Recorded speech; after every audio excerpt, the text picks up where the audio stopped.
skills. Be very IQ.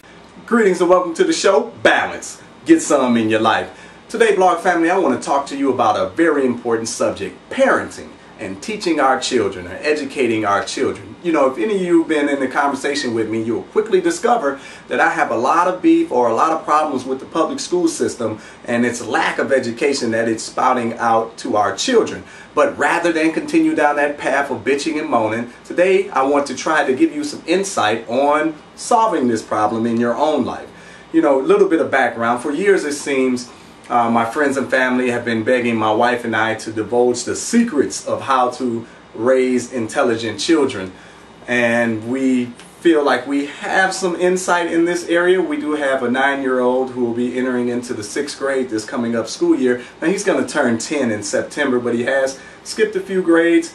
And his math, he'll be taking 7th grade math, which probably can't contain him. He's pretty much familiar with all of that. Then my baby boy, who is a 6-year-old, just completed kindergarten last year, moving into the 1st grade. The school system wants to skip him to the 2nd grade, but we feel like he's just might not be ready for that socially and height-wise. He's kind of short. I'm not a very tall guy myself.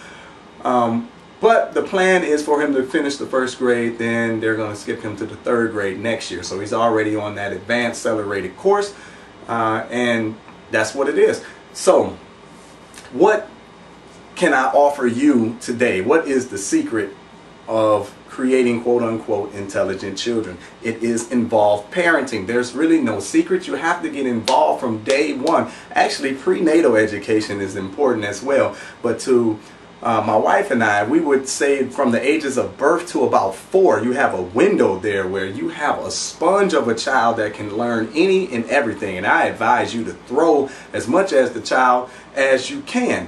But if I could give you some specifics, I would say reading and math are the 2 most critical elements that you can feed your child during this particular period. Reading, math, and obviously life experiences, and then you relate your reading and your math lessons into the life experiences that they have on a daily basis. Powerful stuff. Is very important that you equate what they're reading and what they're learning through mathematics into their real life so they can see how it factors into the real world. Because see, the true purpose of education is not rote memorization, but it is flexible, elastic thinking. Education, the point of education is for one to induce a life that they enjoy and want and that they desire.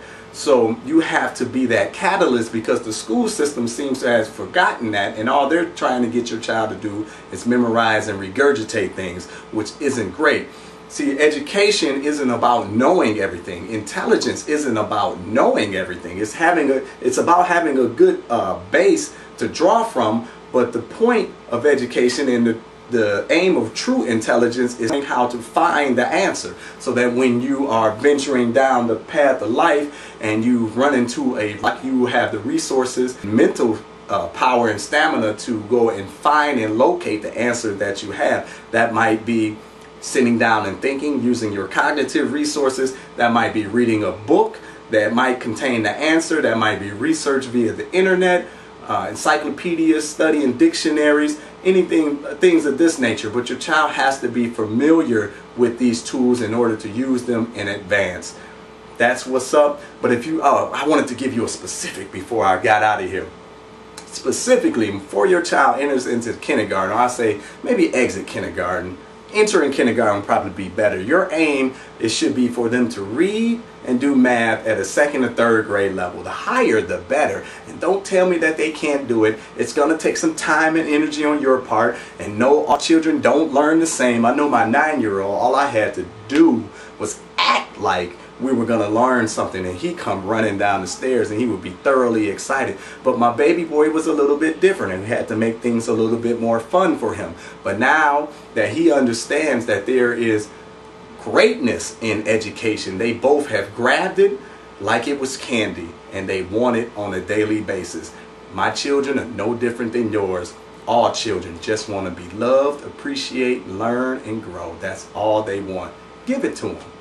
It's your host, Freddie Taylor, here at FreddieTaylor.com, reminding you to be a parent. Educate your children on a daily basis. Don't leave it up to the school systems. but also that all things happen first in the mind, then in reality. Let's go get them.